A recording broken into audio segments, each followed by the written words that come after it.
Maharashtra government के CM Uddhav Thackeray की party Shiv Sena को लेकर एक बहुत ही बड़ी और हैरान कर देने वाली न्यूज़ जो है वो पब्लिक के सामने आ रही है।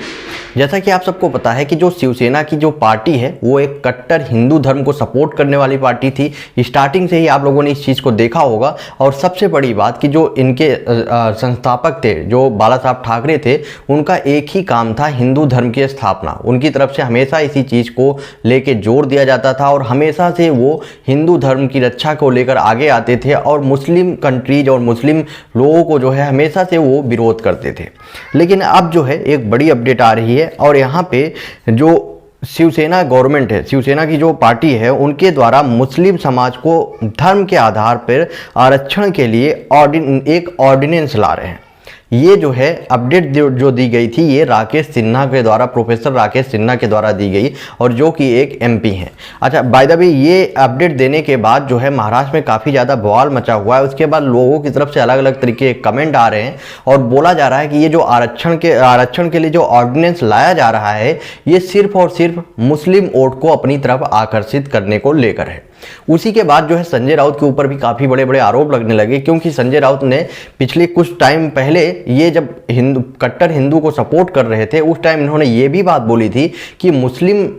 लोगों से, जो लोग मुस्लिम हैं, उनसे वोट देने की जो अधिकार है उसको भी छीन लेना चाहिए। और आज जो है संजय राउत और शिवसेना की पार्टी पूरी तरह से मुस्लिम लोगों को ही सपोर्ट कर रहे हैं और उन्हीं के नाम पे आरक्षण के लिए और नया एक ऑर्डिनेंस ला रहे हैं, जिसके बाद पूरी तरह से गेम जो है चारों तरफ से घिरते हुए जब नजर आए संजय राउत, तो संजय राउत ने इस पर भी एक स्टेटमेंट दिया जिनके द्वारा बोला गया कि उनका कहने का ये मतलब नहीं था। जिस टाइम उन्होंने ये बोला था उनका कहने का ये मतलब नहीं था और उन्होंने ये सीधा सीधा नहीं बोला था कि मुस्लिम लोगों से उनका वोट देने का अधिकार ही छीन लिया जाए।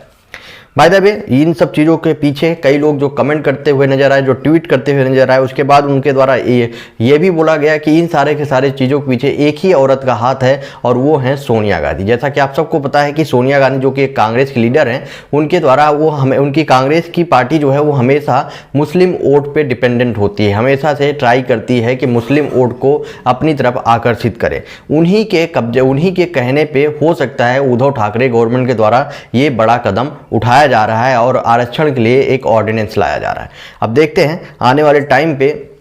इसमें क्या होता है। लेकिन सबसे बड़ी बात कि ये जो है अभी इस पर भी काफ़ी ज़्यादा ट्विटर पे भी बवाल मचा हुआ है और लोग इस पर भी सवाल उठा रहे हैं कि आखिरकार ये आरक्षण जो लाया जा रहा है वो सिर्फ और सिर्फ क्या मुस्लिम वोट को अपनी तरफ आकर्षित करने को लेकर है या जानबूझ के हिंदू मुस्लिम कुछ करने को है। क्योंकि जैसा कि आप सबको पता है कोई भी पार्टी हो, चाहे बीजेपी हो या कांग्रेस हो, इस टाइम सबसे बड़ा एक मुद्दा जो रहता है वो हिंदू मुस्लिम को ही रहता है। हिंदू मुस्लिम करके लोग जो है वोट को अपनी तरफ आकर्षित करते हैं और ये पहली बार कोई उद्धव ठाकरे ने नहीं किया है, इससे पहले भी कई पार्टियां कर चुकी हैं। आप सबको ही पता है कौन नहीं। तो फिर इन सब चीज़ों को देखकर आपका क्या ओपिनियन है, आप अपना ओपिनियन कमेंट बॉक्स में बताएं और वीडियो को ज़्यादा से ज़्यादा शेयर करें।